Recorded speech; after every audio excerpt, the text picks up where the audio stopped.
Life Audio. Welcome to Empowering Homeschool Conversations, where we share real talk, practical help, and hope-filled encouragement for your homeschooling journey. I'm Dawn Jackson, one of your co-hosts and coaches here at Empowering Homeschool. And today's episode is going to spark your imagination, maybe even reignite a little of that creativity in your home and in your heart. We're talking about storytelling, writing, and building confident, creative kids. And joining me is Mr. Chad Stewart, with a great award-winning author, creativity educator, and founder of the Devonfield Institute. Chad's been inspiring students and families across the country with his Devonfield series and school tours, helping kids tap into the kind of thinking that can't be replaced by AI or automation. If you've got a child who loves to write, or maybe one who doesn't even know they can, yet you think they might, this episode is for you. We'll dive into how to bring storytelling alive in your homeschool, why creativity is essential for the future, and how to help your child find their unique voice. But don't forget, check out spedhomeschool.com, where you can find awesome episodes like this one, and that can help you with helpful tools for your journey. So, Chad, thank you so much for being with me today. You're welcome. This is such a gift, and I feel really honored to be. As soon as they said, who wants to interview Chad, I was like, me. His creativity and all that. That is right up my alley, and I was so excited. But you spent thousands of hours with students, all kinds of students all over the world. And I would love you just to start off, in case someone doesn't know you. I was new to your stories and fully engaged now, and would love it if you could just share your journey a little bit about who you are. You know the drill, and anything that would be helpful. Sure. Yeah, I'll just kind of kick it off. Originally from Newport Beach, California. We were talking about California earlier. I was back east in Wellesley, Massachusetts, where I did my undergraduate in British literature, European history, and then went on to postgraduate and graduate school. And I was actually in New England for 16 years. And through that time also traveled over 50 countries. And I was based in England off and on for 2 years, and then kind of did the grand tour and had a great time. And was actually eventually got into investment banking. And it wasn't really a good fit for me per se, but I really wanted to try that whole corporate world, and ended up working for 3 Fortune 100 companies. And it was at a seminar that I had to go to years ago. This is like over 12 years ago. And I think it was insurance. And I was sitting up in the front aisle, desperately trying to pay attention and be the good student and take notes. And I started to drift, and I started to doodle. And I doodled a simple circle, 3 lines, a basket, a boy and a girl. And I wrote The Boy in the Balloon. And that was kind of the working title at the time. And for some reason, that doodle really resonated with me. And part of it was based on my experience in living in England. And I was a British literature major, European history major. So loved the Brits, loved all those stories, starting with Dickens and Roald Dahl, James and the Giant Peach, Charlie and the Chocolate Factory, Jane Austen, the Brontes, Lewis, to say the least, even Ian Fleming, the James Bond series. And so heavily influenced. And so went home that night from the weekend, and literally on one page of paper just outlined the scenario of the story. And it starts up in Yorkshire, Northern England, present day. And that's really important. So it's not futuristic. It's not 100 years ago. It's now. And I think that's really, really important. Starts up in Yorkshire at this horrible orphanage called Weatherly Orphanage. And it's about Tom. He's a 12-year-old orphan. He's been an orphan his whole life. He's been at Weatherly for 6 years. And this is the year he's going to escape, but he's not going anywhere without his best friend, Sarah, who's also 12. And somewhere along the lines, when they escape, the Commodore hot air balloons start flying all through England. And they're trying to get to London, the greatest city in the world. And they end up crash landing in Oxford, where they meet Professor Hainsworth. And then they go to Windsor Castle, London, and then finally down to Canterbury Cathedral. And so I sat down, took me 4 years, 2,500 hours to write book 1, 384 pages. And as a side note, and we can come back to this, and it became something I did with all the books in the series, is by the third draft, finished draft, manuscript form, much like this, manuscript form, I reached out to middle schools, private and public, and was wondering if the teachers were interested in allowing that, any of their students to read this and give me feedback. And it was structured very well. They had 3 weeks to read it. We had a 2.5-page survey, never given out before, given out after they read it. And then once all that was done, and so at one public school, I had about 30 manuscripts, and we had almost 200 volunteers. Wow. That's how hungry kids were for something fun and exciting, extracurricular activity. And so once they were done in that 3 weeks, I gathered the surveys, and then I come into the library all day, and I'd be there between classes, 50 minutes, and 4 or 5 students would come in. We'd sit around a round table, and here's 11, 12, 13-year-olds, and here's the older adult author, and I was now the pupil. I was no longer the teacher. And there was always that kind of awkward moment for a few minutes, and then I start breaking the ice. And once they saw the sincerity of it, and it's like, what'd you think of the book? And it's like, oh, I loved it, and it's the best thing I've ever read. And I'm like, what didn't you like? What was missing? Was there anything confusing? If you were to change anything, what would it be? And we just get into this interaction, and then they're watching me listen to them and take notes. And suddenly a 12-year-old's voice matters to an adult, and their opinion has worth and value. And literally that became a model. In fact, I rewrote the beginning of book 1 based on the feedback. I was doing it one way, and I kept getting this consistency of feedback. And I'm like, okay, you're my audience. Now, why wouldn't I just take this out to professional paid-to-play critics that are giving 5 stars to garbage and are criticizing everyone else, and they're not even reading the stuff? They're not my audience. That's my audience. I love that. That's ingenious. I am dying to ask you this question. I can't wait. Let me finish real quick. Okay, go ahead. And so from the concept of finishing the book to launching it took over 10 years. 10 years of building the team, marketing plan, business plan. We were in this for a long haul, global phenomenon, and raising capital. I mean, literally millions of dollars to launch this thing properly. And when we launched officially in August 2019, I drove 9,000 miles. I visited 23 states, presented at over 200 schools in front of more than 40 to 50,000 students, and everything from a small Christian school, schoolroom up in a blizzard in Missoula, Montana, to one of the top private academies in Los Angeles, where all the actors send their kids to 430 students, 4th through 8th. And it was amazing. And the tour is amazing. Since then, it's become one of the most awarded books in children's fiction. It's in the top 3% of all books ever sold within the same time frame. And we're on trajectory right now to outsell Harry Potter in the next 10 years, which I believe we will do. It's a 7-book series that'll be followed by 7 major motion pictures. We're in pre-production of the first live-action Britfield movie. Here's a finished movie script. This is the 7th draft. We've been working 18 months on that. Can I be in it? I'll be a teacher. Background, you could be talking to students or something. And then so it's great. I think what's great about the book and the series is, number one, it takes place in current time. It's based on family, friendship, loyalty, courage, hope, and faith.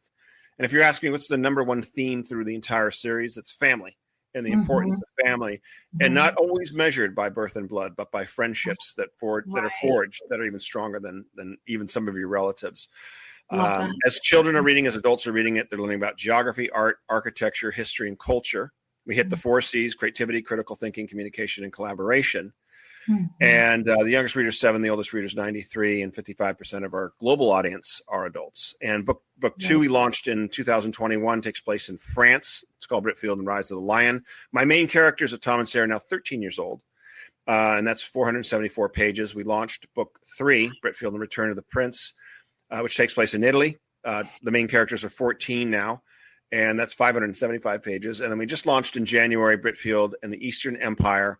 Characters are now 15, and that was 437 pages. But with that said, the characters are very, very diverse. We have Oliver, who's an Oxford University student, who's a sophomore, so he's 20, and then he's 21, and then 22.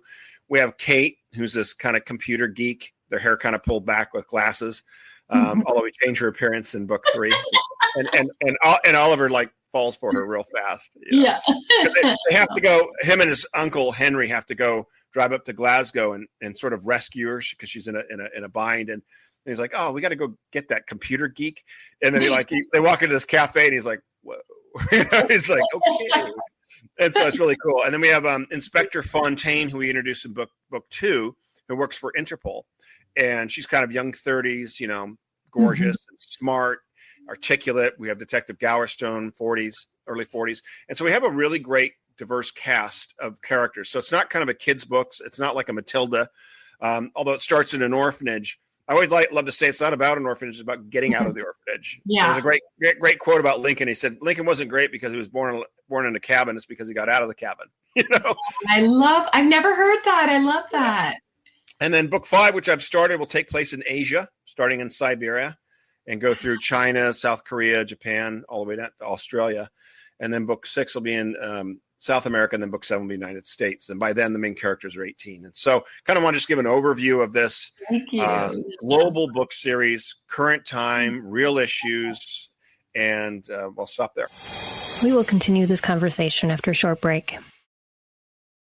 Hey there, parents. Are you tired of the babysitter search struggle? Look no further. Welcome to KingdomCareSitters.com, where Christian families connect with like-minded sitters who share their faith. I was searching for a reliable sitter who understands our faith and family dynamics. With KingdomCareSitters.com, I found the perfect match. And guess what? You can discover sitter profiles, post jobs, and even schedule and book short-term or long-term care, all on the user-friendly website, KingdomCareSitters.com. Plus, KingdomCareSitters.com lets you pay securely online. Whether it's date night, work commitments, or just some me time, Kingdom Care's got you covered. As a sitter, I love being part of this community. I set my own rates, connect with amazing families, and make a difference in their lives. Are you ready to find your perfect match? Visit KingdomCareSitters.com today, because when faith meets childcare, it's a match made in heaven.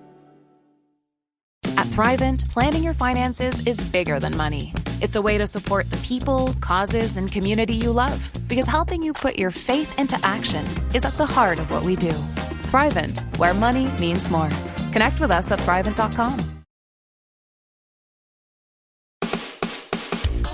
This is Empowering Homeschool Conversations, provided by SPED Homeschool, a nonprofit that empowers families to home educate diverse learners. To learn more, visit spedhomeschool.com. I have a million questions about the story, but I know we're doing a podcast about something else. But boy, I have a ton of questions about these guys. My question for you, and I'm glad you made me wait, thank you, is your life intertwined in the stories of these children in these books? I mean, other than your travels. Sure. Okay, I'm just always curious. No one's asked you that yet. So and it's interesting because it's like, thousands of questions, and every now and then I'm like, hey, I've never been asked that, I was funny. When I was doing the presentations at the schools, I remember a little fourth grader goes, what's your favorite type of food? It's like, it's so cute, and I'm like, steak. But yes, steak. Yeah. So, and it's interesting too, because we're going to talk about storytelling and the impact. And you had given me some questions. I was thinking about it today, and it's like, as parents may well know, how impressionable children are, especially at a young age.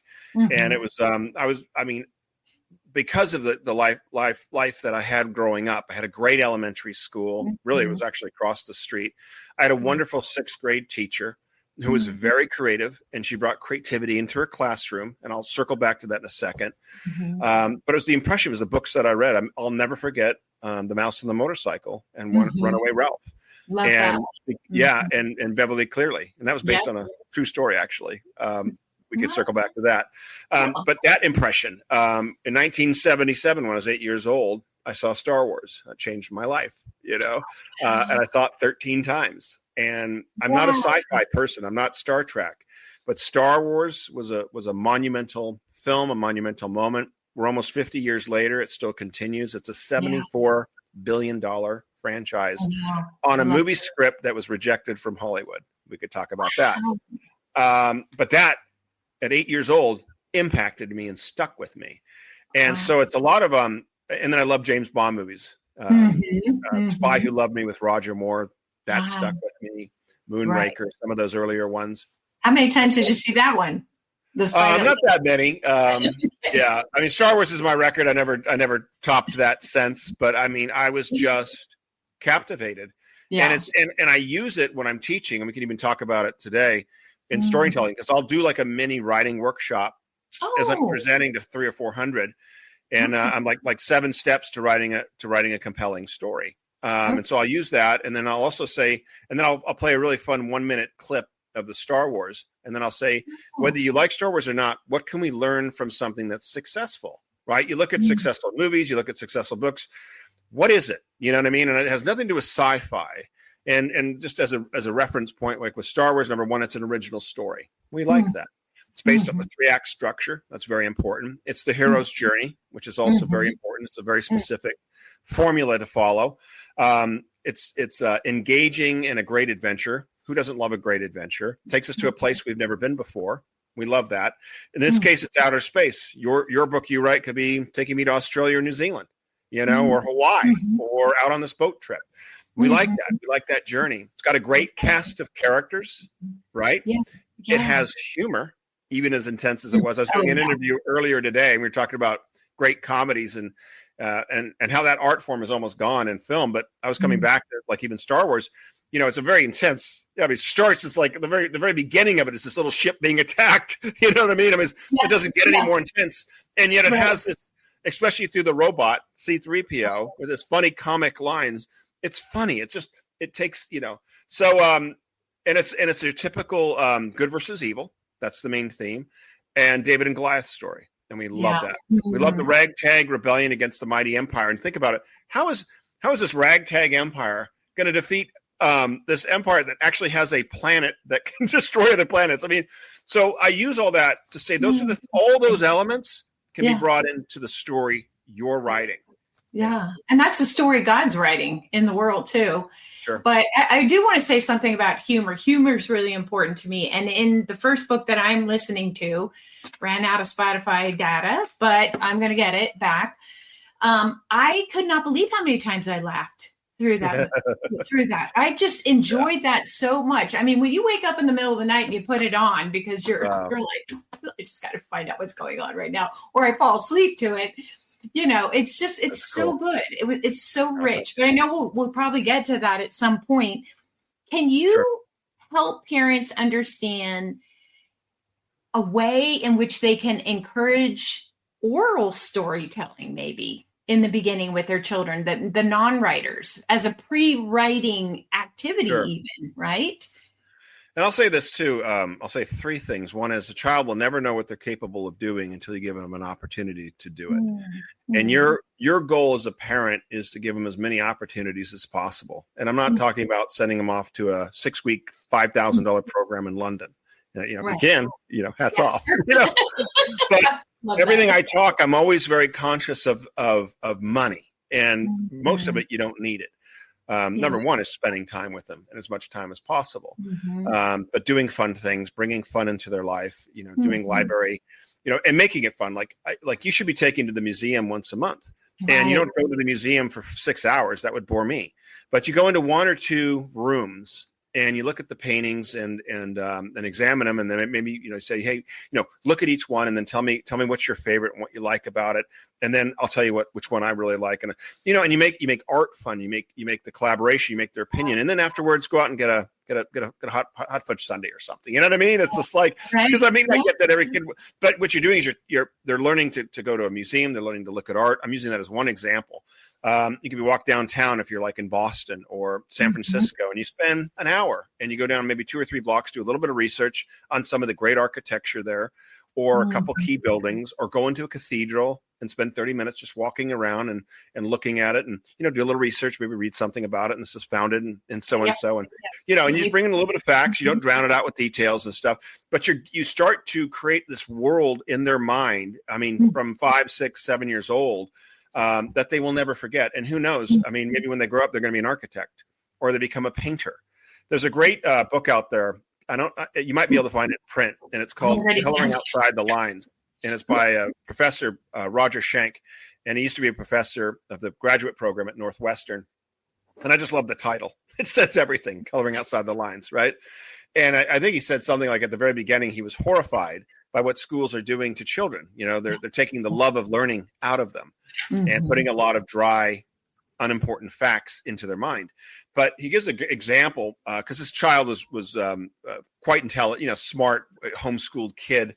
And I think when they were 15 or 16, and they gone to Paris, and the kid just was so fascinated with subways because it was kind of the first time he really introduced to that multiple system. And so his father said, here's $20, $40, go have a blast. And the kid had so much fun just, looking at this line and getting on the subway and shooting up this way and then coming up and seeing where that went. And he said, years later, he's now a city planner. Wow. Works for like some state, some city as a city planner. And I like to use that example because it's like, 16 years old, you never know what would impress him. And that impressed him, the way that everything fit together and the system and all that kind of stuff. And I love that. And I'll come back to that too.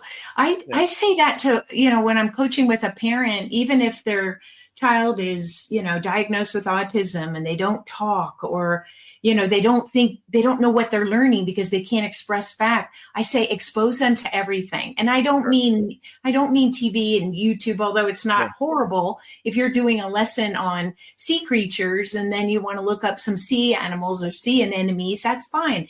But expose them to everything. I was just sharing recently with a parent your books and having them play them in the background, just the story, just the accents, the language, the voices.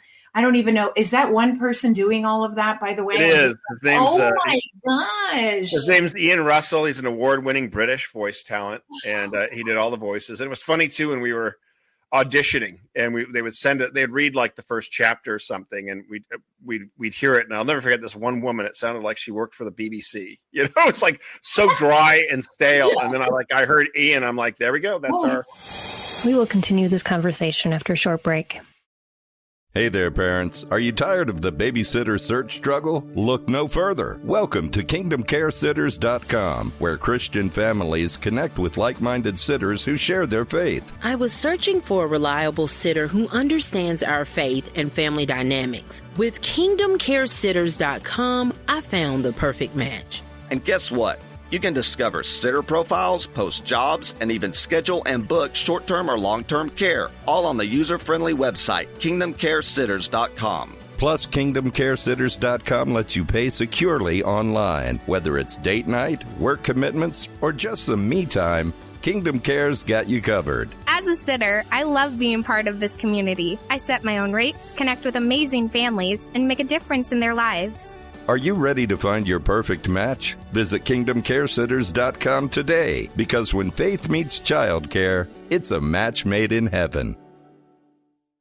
At Thrivent, planning your finances is bigger than money. It's a way to support the people, causes, and community you love, because helping you put your faith into action is at the heart of what we do. Thrivent, where money means more. Connect with us at Thrivent.com. This is Empowering Homeschool Conversations, provided by SPED Homeschool, a nonprofit that empowers families to home educate diverse learners. To learn more, visit spedhomeschool.com. I can't believe how he can do them so consistently. I love voices. I do puppetry with families. Oh, very cool. Even when I'm coaching a kid online, maybe I'll be talking to the puppet because I'm not connecting with the child. So I use the puppet and it always works. It's interesting. But it's the same thing with those voices. So I'm fascinated by that. Like, how can this person jump around so perfectly, really? Yeah, I think background music is great. Classical is phenomenal, and be specific about it. I mean, I'm a Beethoven fan because I like the powerful symphonies and stuff. Yeah, okay. And Mozart's great too, and all of it. And again, just try different stuff. It'd be very interesting. Like maybe this week you're going to play this type of classical music and just watch and see if there's any impression on it. I did. I said that. Yeah, exactly. Yeah, it does sink in. It does affect, and then and they'll never forget it. There's children at that age are like a sponge, and so much stuff goes in there. I remember at 8 years old being taken up to the Edwards Cinema, which is still there in Newport Beach, California, up in Fashion Island. It's gorgeous, like beautiful. And we were being taken up to go see The Sound of Music. And I'll be honest, at 8 years old, I didn't, whatever. Yeah. And loved it. And it's to this day one of my top 5 movies of all time. I've watched it endless times. I've visited Salzburg, Austria twice. I've been to where it was filmed. I've been to the front of the house, where she walks up that long boulevard. Yes. And then mustard colored wall and the gate. Oh my gosh. It's still there. It looks exactly the same. That is so cool. And then the back of the house. And I'm using that and I've read 4 books on the sound of music and the making of the sound of music, because it's a brilliant film. And you want to, yeah. And it's like, take the music out of it. I'm not necessarily a musical fan, right? Yeah. Some are not. I don't look at the sound of music like that. I look at it as a great story. A woman that's never going to be a nun, that's forced to go work for a captain who's lost his wife, that treats his children like he's on a ship. You know what I mean? The conflict is brilliant. The setup is beautiful. Right. The kids are amazing. The scenery is breathtaking. Right. All shot on location. You can visit it today, and I didn't know that. That's amazing. I want to tell you something. Whenever I hear you talking, and when I heard you with Peggy Polar, who's our SPED homeschool person, leading the way of the journey of SPED homeschooling. When she interviewed you and you talked about creativity, all I could think about was your mother, or was it your father, or was it both? Mm-hmm. Like, who created this enriching this? Because I tried to do that with my children when I homeschool. My kids are all grown, but when I was that same way with art, and we did murals on the wall in the dining room. It was constant. Well, I'm an artist, so art was really important to me. But who inspired you as a child like that? I mean, I can tell you're naturally high in imagination. I understand that. I see that. But I'm thinking of our moms right now who say to me, I'm not an artist. I don't know what to do. And I'm like, you don't have to know. Just try. Just get stuff. Yeah, and learn along the way and have fun with your kids learning. And a couple things about it is that we're all born creative. And so whether you think you're creative or not, you are. Right. Most of us have been diverted away from creativity. I've got stats and statistics, if you want, that I can read about creativity. In fact, I'll say it real quick because it sets the pace, but a researcher by the name of George Land was hired by the government and to create a creativity test. They had like analytical tests. They had all these other tests. They needed something to test people's creativity, adults in certain fields, refined fields. And so it was a very successful test. And he decided to take this test out to the schools. And so over a certain period of time, he tested over thousands of 5-year-olds. And at that time, the 5-year-olds across the board were testing off the charts. 98 out of 100 5-year-olds were testing as geniuses. He tested that same group of kids at 10, and the score went from 95 to 30%. And then he tested them at 15, and it went down to 12%. Mm-hmm. And so in that gap of 10 years, it went from 95 to 12%. And what he learned was that schools were teaching creativity out of kids and out of children. And then he went on with the test and tested sort of an average of 30 something adults. And it was at, I think, 2% creativity. But the thing is that he said in the test, this is really important, is that you can come back all the way to 95% of creativity. You don't lose it. It's like anything else. If I'm running marathons and I stop for 6 months, good luck. Interesting thing about the ballet too. I was on the board of directors for the San Diego Ballet because I love the arts and I love the ballet because it's poetry in motion, right? It's a whole story without words. But that's a great field to use an example. I mean, like if you miss a week, I mean, it's tough. It's not like I was ill for like 3 weeks and I'm going to get right back into it. It's like it costs you everything, and creativity is the same way. But the point is it's a muscle, and you can get back. You'll be 40, 50 years old, and you can get back into a creativity. Maybe as a child you loved drawing. Well, what's keeping you from drawing?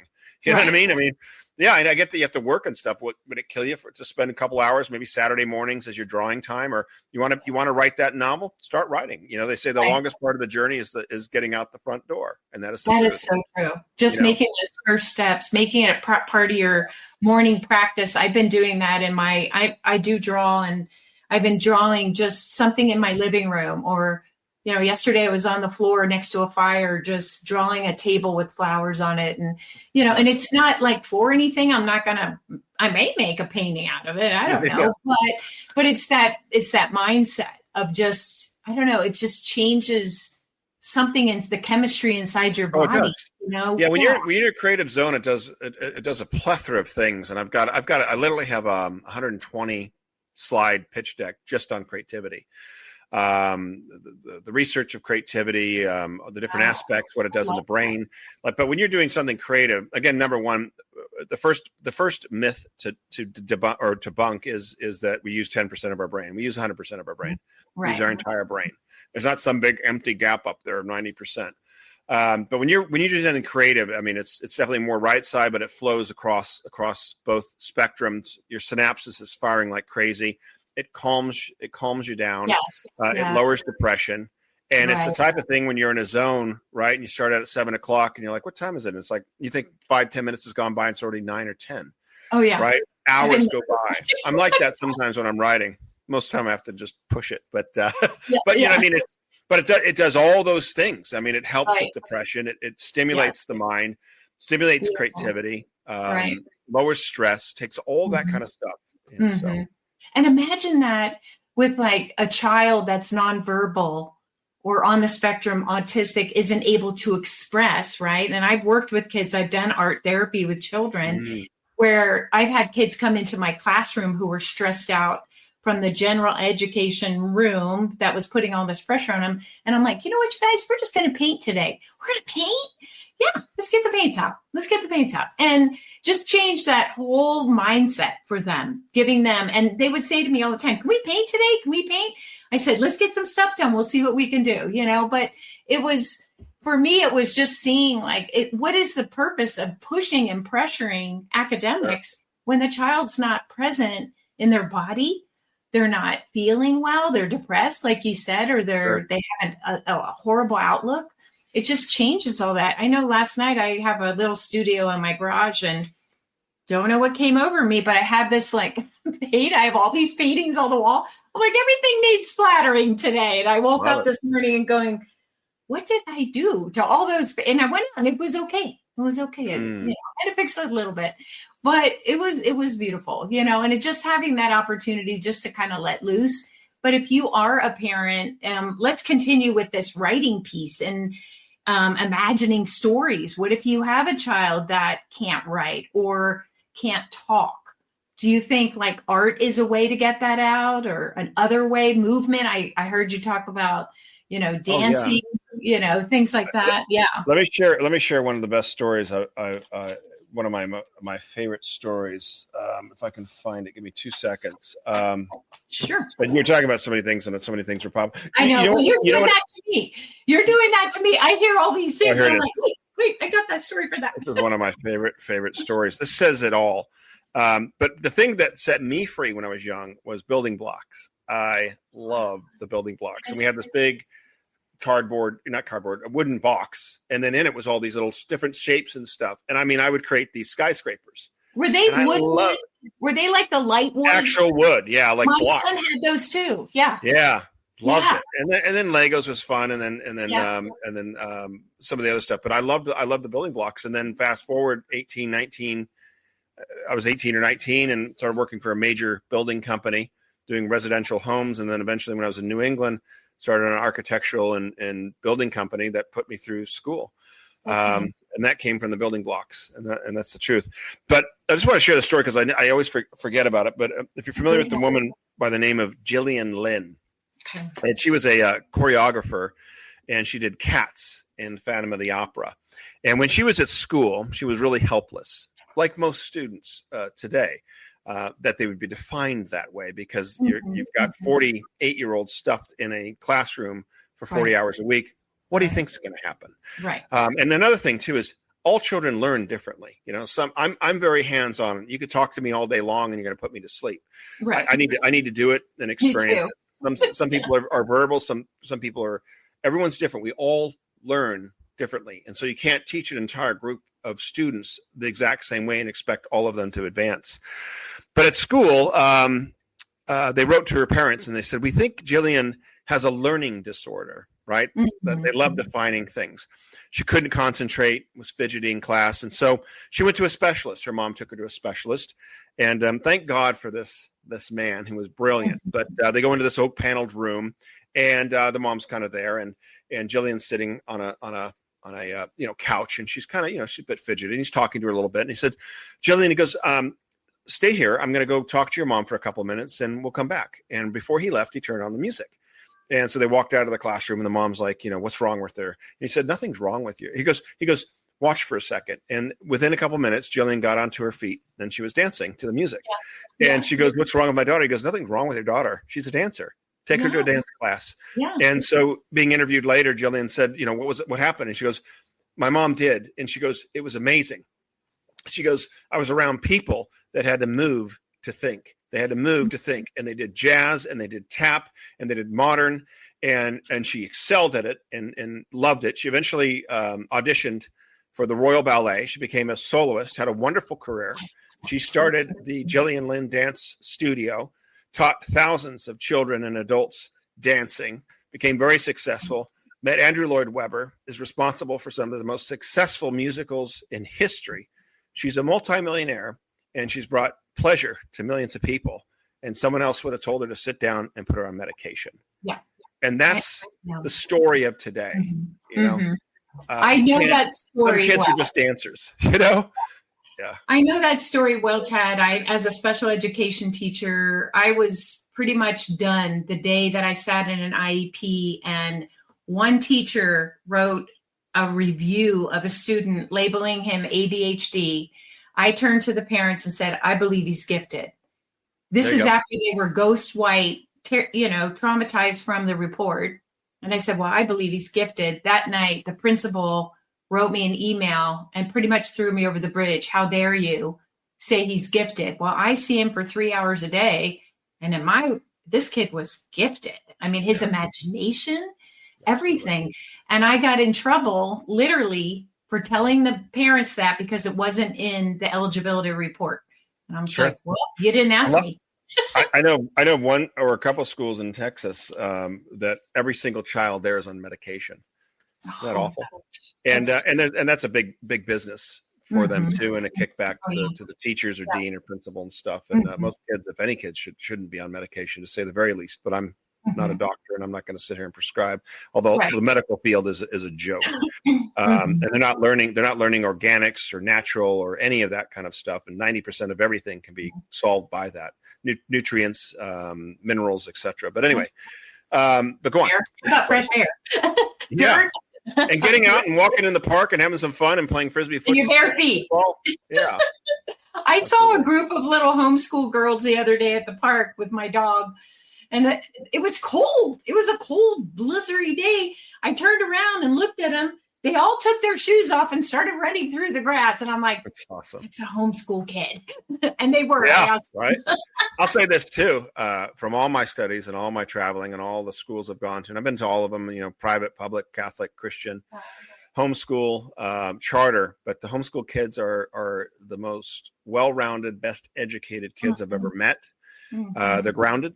They're good listeners. They ask good questions. They're articulate. They're well-read. They're usually 1 to 2 grades ahead of everyone else. That's true. So I love that. And that's why I'm so proud of parents who choose to homeschool their children that are challenged in their learning, right? Maybe it could be language, it could be physical, it could be anything, but they realize, and they're realizing now, my child has gifts. I mean, when you're created in the image of God, there is genius in every person. Absolutely. I do not care how disabled you are. And I tell parents this all the time, and it's my job to help you see that and then get that out for your child. So let me move on. Have you ever seen, real quick, and I can't remember his name, he was a gentleman that was born without arms and legs. You know what I'm talking about? And he's an evangelist. Oh, no, I don't know. Oh, yeah. And he was born like that and came to Christ. And I got the privilege of seeing him at my church. And God's used him. And he's traveled the world bringing people. That is amazing. I know. That's the thing I tell parents.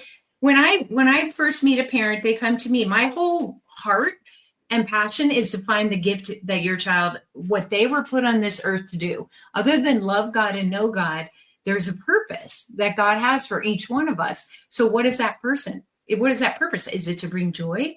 Is it to be loving? Is it like you to be so creative to change the trajectory of literature for a whole world?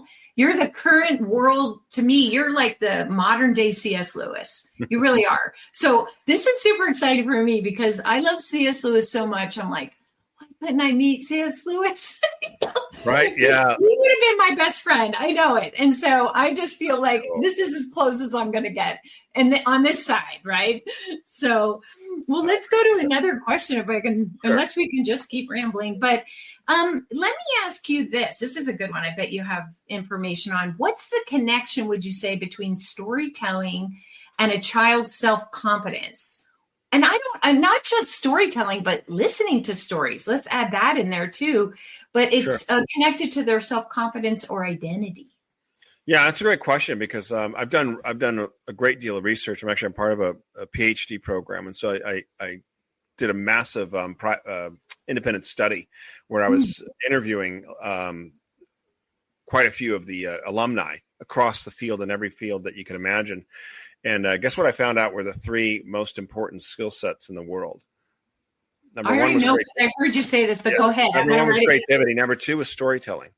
Yes. And number three within that study was communication. But storytelling, and I'm saying today, storytelling is one of the top three most important skills. And the thing is you're telling a story the rest of your life. Whether I'm writing an email to you as a follow-up, and the way I write that and how I articulate it or whatever, it could be a simple sentence or it could be a paragraph, to your resume, to presenting in front of a classroom, to whatever field you're in. Whether you're starting a company, well, then what's your story? Yeah. Whether you're trying to sell a car, you know what I mean, at a car lot, you know what I mean? I mean, every storytelling is embedded in everything, and how well you tell the story is the difference between failure and success. Imagine going into an interview for a position, and you're against 100 to 200 to even 1,000 candidates. Those are the numbers today. And they're asking you, so tell me a little bit about yourself. Oh, well, I don't know, but it's just you've already lost it. That's a great question. Sure. Well, I'm originally from Newport Beach, California. I was back east in Wellesley, Massachusetts for 16 years where I did my, you know what I mean? And you're smart and you're articulate and you're saying just the things that they need to know. You're not going off at some tangent or saying, I'll never forget a ski trip that I took. Who cares? Yeah. But I'm just saying the difference between, that's how important storytelling is. And I come back to the kid that, what'd you do this summer? And it's how well the child can articulate what they did, whether you're going to bore the people that are listening to it or you're giving a book report in front of the classroom. And you're talking about confidence to them. And they're getting up there and saying, whatever you have, the 3 minutes or 5 minutes, and how good is that book report and how well they can articulate that book report based on a 3-act structure. It's always based on the 3-act structure, beginning, a middle, and an end. And I think, I'll be honest, when I was younger, I was terrified. I'd take a D if it meant not having to get up in front of a classroom until I took Toastmasters. And that was kind of my venue in there. And then eventually I got into theater. And then I got into professional improv, situation comedy, like Whose Line Is It Anyway? You've had a great life. Yeah. But it's taken a long time. And so I get it. They say next to death and public speaking are the two things people fear the most. But storytelling, you know what I mean? So it's threaded throughout. And it's like, that's something that can be taught at home. That's something you guys could learn. With a bit of craftsmanship, I love the idea because I was thinking about some of the questions you'd asked earlier, and it's like, read a great book with your kids, and like Britfield and Lost Crown, and you don't need to necessarily read it to them, although you can if they're too young, but have them read a chapter, and you read a chapter, once a day or whatever the timing allows, and then talk about it.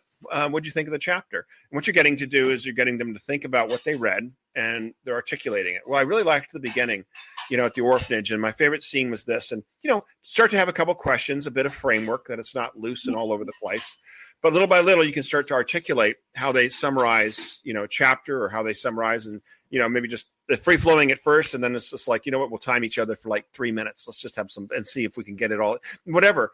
You have framework, but you're getting them to think about what they read. With it. Yeah, you're getting them to articulate it and tell a story because that's what they're telling. It's a story. And but I love that interaction. I know some parents that are reading the book to their children because they're too young and they love it. I know some that will listen to the audio version while they're driving on a trip. And the kids will actually, after 6 hours, get somewhere and they're like, hold on, we got to wait to see what happens. It's like instead of kids like darting out of the car. That's how I've been. I've been listening to it online. And my data ran out of my Spotify. I'm very unhappy. I have 4 chapters to go. And it's you know, you hang on. You've got to know, are they going to make it? Are they going to find, you know, what they're looking? I mean, it's just so amazing. Like, your imagination is crazy. So you with the kids, right? Writing the story. It's fun. I think you asked two questions. Yeah. You asked about, you know, how much of am I in the book series, and I am, but I don't think there's any particular one character. You know, Tom would be the typical, would be the typical character, and he's got a good heart and courage, and he tries, and there's those aspects. I love Sarah. She's actually one of my favorite characters. Yes. She's well educated, but speaks her mind. You know, she's Scottish. She's got a bit of a fiery temper. Right. Which probably came out in the book. And I love that, you know, and it's just like, she's put up with things. And I just love that. And I do too. Yeah, Detective Gowerstone, very articulate. He's kind of based on James Bond and Sherlock Holmes. You know, he's always thinking ahead. Those are the characters that influenced me. Oh, neat. And I think Professor Hainsworth almost has a C.S. Lewis feel to him. Yes. You know, it's this kind of well-educated, stuffy kind of. You put C.S. Lewis in your books. And he was in there. I think he was referenced, wasn't he? I think he's referenced. Yes. In the book. When the kids were getting the books with Lewis or something. One of my favorite lines from Patrick is like, and no more Shakespeare. Yeah, I love that. I love that too. Yeah, I can't say my favorite. You know, I had shared with you earlier, just personally, my mother was put in an orphanage when she was around 12. And so that piece of her life, of her story, did impact eventually my story. But I just always had this like heartache for her life. Her father died. And then her mother went off to become an opera singer because she was a singer. Nice. And then the girls were put in an orphanage, a Catholic orphanage. But it was not fun and it was not friendly. It was very traumatizing. And so I think you really nailed it when you described the orphanage and just but the kids coming together in the family piece and even celebrating when they had to stay behind and the two, you know, I don't want to tell the whole story, but it was amazing. I love that. They were all willing to step up and get in trouble and get punished if they could help Tom and Sarah escape, because every day they were out there was a silent victory for all of them. And I just love that. Yeah. And also, if you think about it, it was like a story for them. Like for them to imagine and dream what was happening to them and hope, a story of hope. Maybe they would get rescued. I don't know if that happens, but you'll see. It's a beautiful ending. I can't wait. One of the things when I homeschooled many years ago, I did a classical education, and this reminds me very much of a book that should be used in the classical education of training with all the history and everything. That's what classical education does. But I was also thinking for those kids that can't necessarily tell back a story or share their thoughts, just having them act it out, even with a puppet or I love that. Picture, like drawing pictures as they're listening. That's what I did with my children because we did classical. So we would listen to Jim Wise online telling stories or acting out history, and they would draw pictures. And just as a way of checking for information or comprehension. So I was thinking about that with this. Wouldn't that be fun to start collecting kids' art around that? Oh, sure. Like picture, but I'm thinking like Pictionary, you know what I mean? Or what's that game where the adults play it and stuff? And it's like you have to act out and stuff. And it's like, I mean, like, why not do that with your young kids? You know what I mean? And what if you do it once every 3 weeks? You know what I mean? Like board games, you could play a fun board game with them, but and break it up with some great activities. But what if like every 3 weeks you guys did a Pictionary type of thing, and you know you just write it down, and maybe it's movies or something or whatever they've seen or whatever they know, and they got to act it out. What you're getting them good at is acting. You're getting them good at sitting in front of an audience. Yeah. You're getting them good at movement and expression, and you know so I'm just throwing that out and stuff. And you're the expert in this field. Well, I have imagination, high imagination, and I'm like, what if you danced it out? You know, like you said there was a musical. What if there was a ballet around it? Sure. Around this. Oh, that would be cool. Brittfield, the ballet. We've got the theater production, which you might be aware of. Yeah, right. I spent 18 months taking the 384 pages, putting it into a 90-minute 2-act play specifically for elementary and middle schools. I love that. 28 sound effects, 54 digital slides, acting and speaking roles for over 30 student actors. And so that's something like a school could purchase and they could we piloted it a couple of years ago for 4 nights to great success. And since then we're now selling it through the website.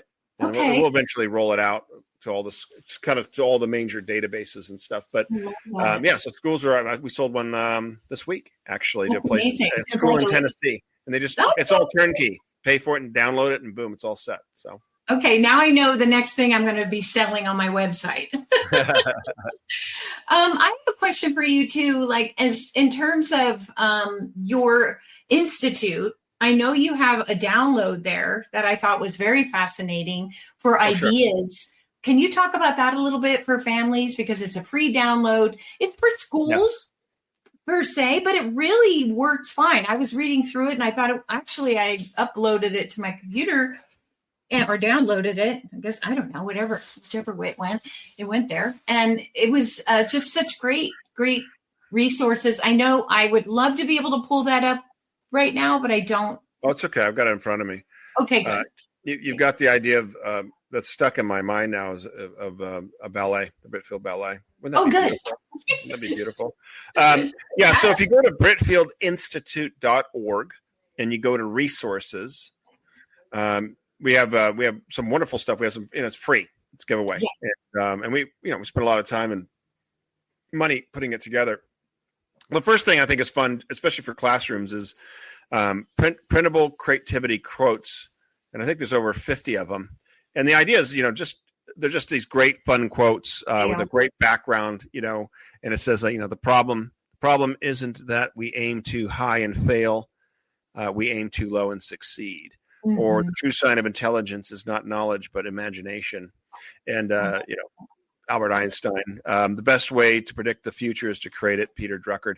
And you could just immediately just print one of these and put it up in the classroom and put up a new one every pictures too. Yeah, they're beautiful. They're beautiful pictures. It's a great quote. And so that's kind of something simple. And then we have 31 ideas to make any classroom creative.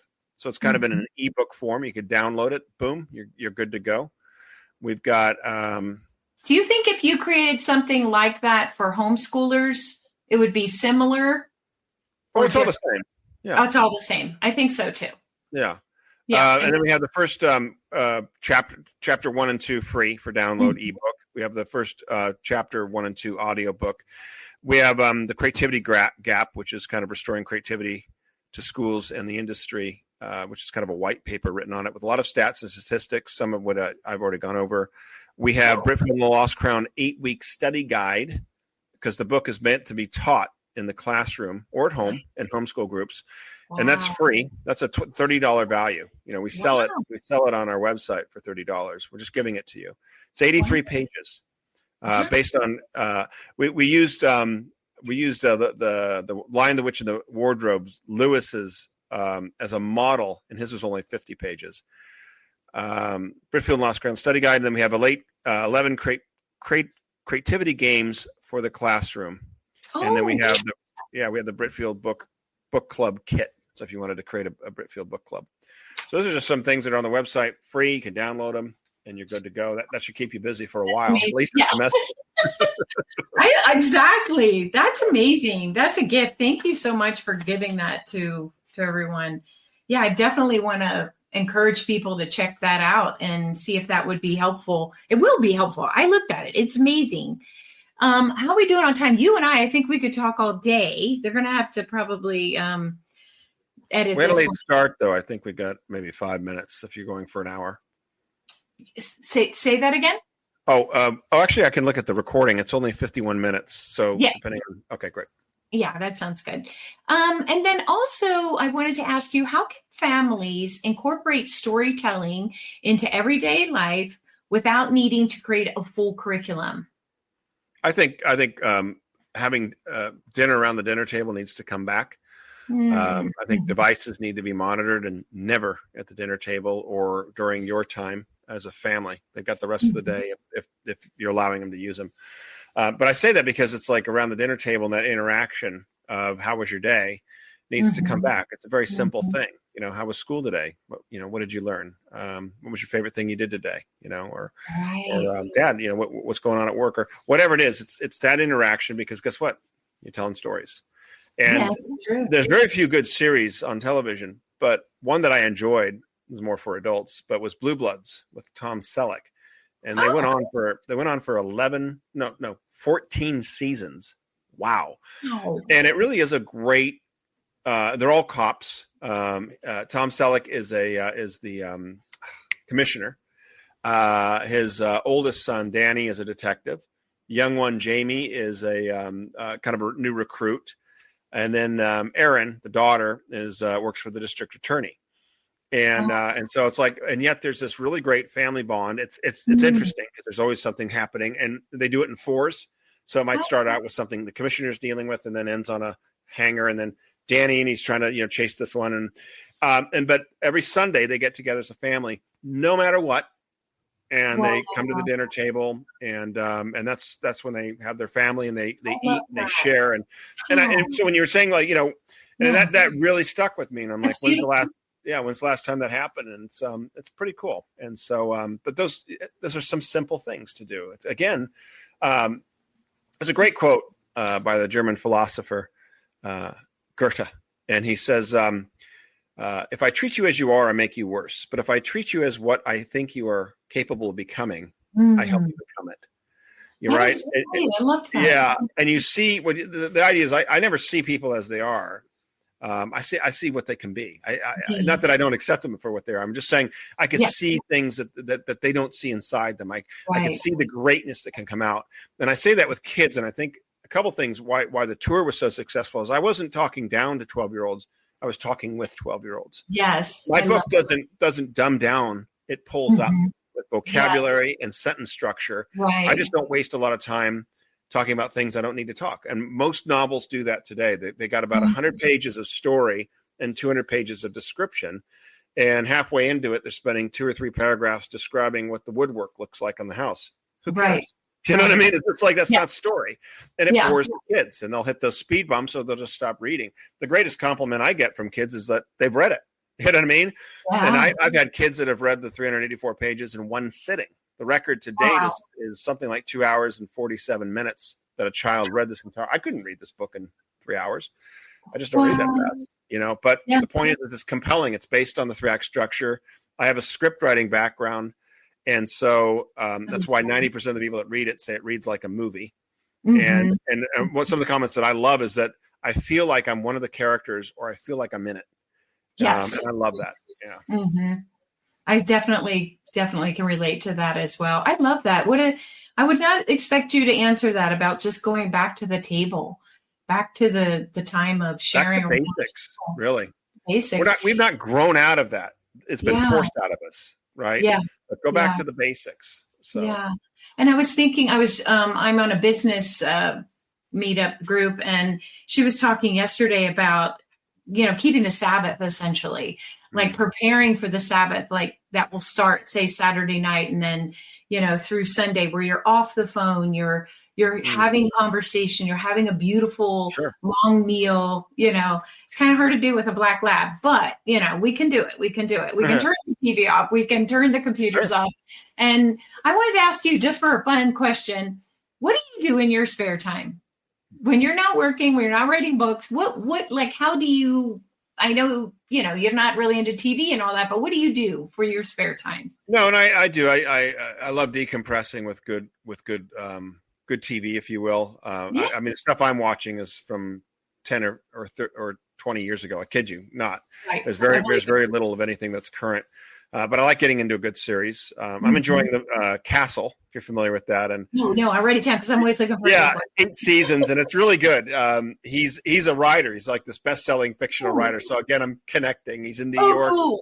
And he's hired. He's eventually kind of hired on by the New York Department of the police department to help with the case. And there's a woman called Beckett.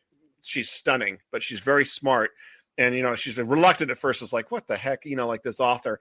But I like it because it's a fun show. It's very well written. And as a writer, I'm watching how they set up every single episode and who did it at the end. And it's never who you think it is. And so, I like those that kind of challenge me intellectually, but it's entertaining.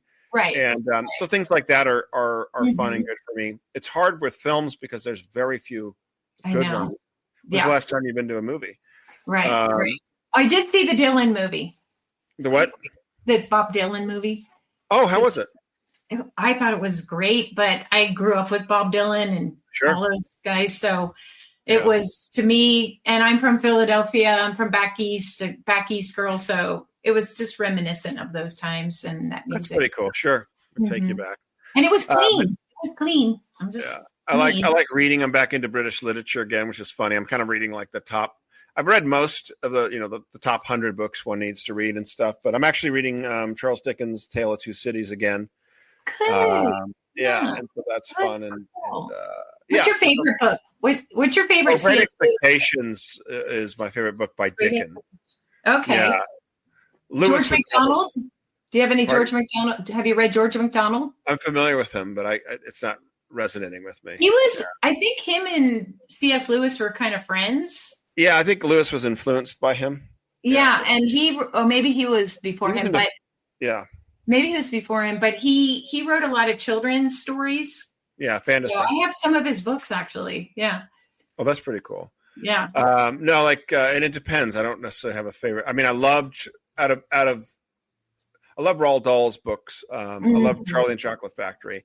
Yes. And that actually was a masterpiece. I as a funny note, in the last 18 months, I went back and started reading all this literature again, just for fun. I read all three, The Mouse and the Motorcycle books. I haven't read it for 50 years, right? And I enjoyed it. I read 35 or 40 of the 78 Hardy Boys books. And every night I would just kind of come back to it just for fun. And just why not? And plus I kind of wanted to see what was going on with it. And then I read all the Sherlock Holmes about 2 or 3 times, which is always fun and very interesting. And then I'm into biographies. So I read all about C.S. Lewis, which is amazing. We could talk about him for hours. I read about Roald Dahl biography, about a 600-page biography. That was amazing. Like his background, his story, his influence. Really? He was actually, his books like James and the Giant Peach and Charlie and the Chocolate Factory were rejected by a lot of British publishers. He first got it published in America out of New York, and then eventually Britain. They didn't want it, which is interesting. Totally rejected. And the libraries didn't want it. And yet he sold over 120 million books. And a couple of years ago, Netflix bought the entire estate for $680 million. Wow. But I think that was a masterpiece. The rest were fun and different, but love Charles Dickens. Fascinating story. My favorite of his is Great Expectations. I just love that one. It's kind of a classic. So cool. Love Jane Austen. Pride and Prejudice is probably my favorite of her. She's fascinating. The Bronte sisters up in Yorkshire. I've been up to their house and seen where they've written. I've been to Jane Austen's house too in Hampshire. So cool. Yeah. And do you like to go to old bookstores? Oh, sure. Yeah. I can see you in there. Just looking for those old classics. I was doing that the other day. I was looking for Little Women. And, been to Louisa May Alcott's house there in Concord, Massachusetts. It's still there, and you go visit it. And you can walk up to the 3rd story attic, and there's the desk where she spent, I think it was 8 weeks writing Little Women. No way. Whereas I think Tolkien took about 17 years on Lord of the Rings. Wow. To give you a different spectrum and stuff. But and again, based, and you can go. There's a graveyard there, and that's where they're all buried. And but the house is cool, and you go, and I love that. Emerson's house is there. And then I love Emerson. Walden, I would love to go there. Walden Pond, where Thoreau wrote, Walden, and you can walk around Walden Pond, and again, I mean, Concord is amazing. I was about 20 minutes from it, and we're coming up to this historical time, with the Revolution and everything. The old bridge is still there. I mean, it's been replaced, but the actual bridge where the shots were fired that rang around the world. Technically, that happened in Lexington, but the first time that a British was shot and killed happened there at Concord, the Concord Bridge, and you can actually see some little gravestones there. And there's a house across the street, I think, where one of the bullets was lodged into the wall. But I mean, it's like dripping with history. You know what I mean? Like you could spend a day in Concord, and it's not a big place, but I mean, it's just amazing. And then there's like the Concord Inn or something, and it was founded in 1760 or something, and still running as a hotel. And there's a Concord bookstore, which is cool. So that's what I miss about living in Philadelphia and back east. There was so much history everywhere, and we grew up with that. For our field trips, we'd go to Washington, D.C., and I remember as a little girl touching the Liberty Bell. You can't touch it anymore. But I touched it, and I still thought that was cool. Amazing, anyway. Well, gosh, I don't know if we got to all of our questions today, but I had fun talking with you. And do you have anything else you want to add? I think just you in general and your heart for learning and inspiration comes out in so many ways. Like we're talking about music, dance, artists, writers, travel, art, just in exposing your child to all these amazing, beautiful things. Yes. Thank you for sharing it in that way. And I think every homeschooler, like I said before, expose your child to as much as you can, right? Not just these little games on the phone. That's the one thing that's resonating in closing is number one, spend as much time with them, but in spending that time, do something different and fun every week if you can. And again, doesn't cost you anything. Maybe once a week you go to the library and you're there for an hour and pick out 3 books. I would think a parent could do a theme every month, and we're doing British theme, and we're going to read one book from a British author. We're going to get we're going to look online, and go on a map and look at it all. We're going to watch maybe a British film or a great documentary. Travel documentary, which are great. I still do that. I still watch them. That's great. Like the cooking classes.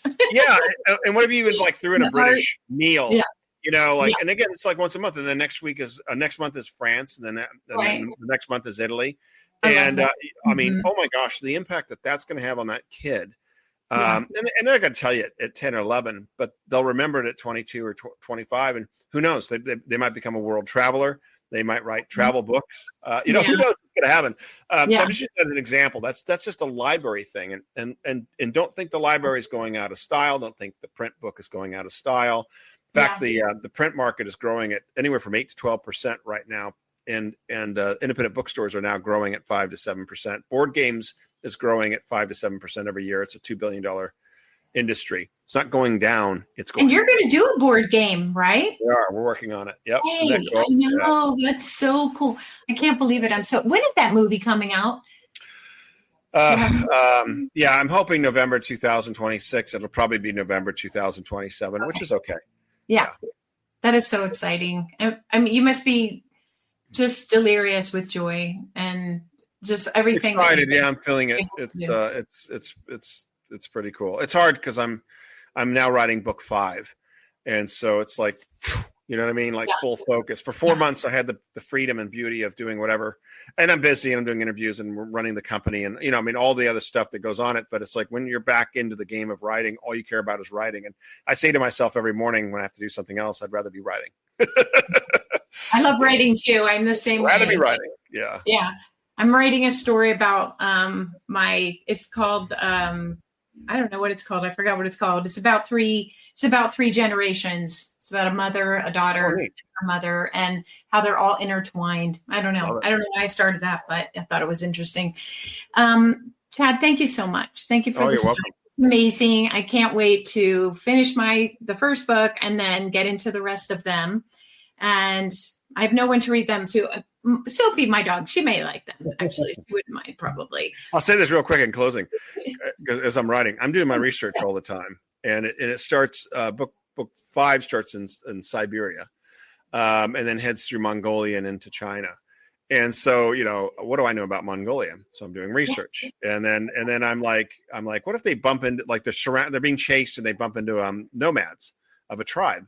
And so then I'm like looking it up, and I'm like, well, what would they sleep in? And then I'm getting that description. I'm like, what would they eat? You know what I mean? I'm like, oh, what if they were all around a big campfire at night sharing these stories? And, and it's just, I have so much fun with this. And then I'm like, they eventually get to an airport, and it's like they can't get on a flight. So I got to sneak onto a cargo plane. I'm like, well, if they're in the back, is it pressurized? And how cold does it get at 40,000 feet? This is the kind of stuff I'm doing all the time. This morning, I was looking at my map. You know what I mean? I'm like, actually, they're in Beijing, and I'm like, okay, so if the train or from the airport stops here, where would they first go, and what are the sites, and where do they stay that night? And you know what I mean? So I say that you're going to be going there soon, I think.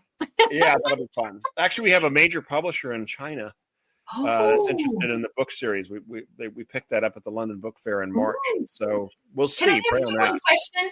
I was wondering, will you ever bring in animals? Because yes, I love it. I'm bringing it in 5. I've heard that before. You know what I mean? And because again, too, from a merchandise standpoint, let's be honest, like having a really cool golden retriever, the Britfield golden, and it never fits. It's a lab. It's a black lab. I have a black lab. Because I just went to England. But and I've tried in a sense, because it's kind of cool and stuff, but it never worked and it never fit. I do bring in horses. There's an awesome horse scene, one of my favorite scenes in book 2. Okay, good. And I got a great love of horses. I bring horses back again in book 3, and I'm now bringing them back in book 5. But as they're traveling now through Mongolia in the forest because they're being chased, I get to bring in a plethora of animals, and I can't wait. I've already got a list of them. And then there's going to be a scene where it's like the nomads are there on horses, and they have camels that are grabbing their stuff. And so all the kids have to get on camels. And so I was researching camels, and I'm like, I didn't realize camels can go up to 30, 35 miles an hour. Like, they're pretty freaking fast. You don't see camels like being that fast, right? You kind of see them like, So no, this is fun because it fits the narrative, and I can bring in animals. It just doesn't fit when you're in London. You know what I mean? Right. It's just doesn't work. It's a vicious dog, obviously, in book 1, Wind, right? Yeah. Oh, that's true. There was that vicious dog. You can see what he looks like. I've always had the Hound of the Baskervilles in my mind from Sherlock Holmes as Wind, like this, just like black, ferocious, like almost like demon-like red eyes. So, So. That was good. That was so good. I'm telling you, I'm going to have to listen to the whole thing again. I just enjoyed it so much. It was very delightful. Well, thank you again. I hope that we have you back again. I'm sure we'll think of another topic someday if you have time for us. But thank you. And thank you from our homeschool families. I'm sure you're welcome. Appreciated this. Okay, so hold on there. Don't go anywhere. I have to read something. Oh, yeah. I always forget this part. Just a huge thank you to you, Chad, Mr. Stewart, for joining us today and sharing your heart for inspiring this generation, the next generation of thinkers, storytellers, and innovators. If you're curious about the Britfield series or want to bring one of his virtual authors, you have virtual authors? No, you are the virtual author. To visit your homeschool group, head over to Britfield.com. Is that the best place for people to reach out to you, would you say? It is, yeah, Britfield.com. And our play is on there, which is pretty cool. Our virtual author visit is on there. It shows the scenes from all the different schools and feedback from teachers. And then you can if you buy books through the Britfield through the Britfield website, I'm still signing them. And so it's the only place you're going to get signed books. Okay. Obviously, you can go on Amazon or any of the other platforms, but great place to get signed books. That's a good to know. Well, thank you, everyone. Please check out Homeschool Heroes at spedhomeschool.com for more episodes of just how to make your homeschool journey supported and building a community and a family, really, right? So that's what this was about today. So thank you, everyone, for joining us, and we'll see you next time.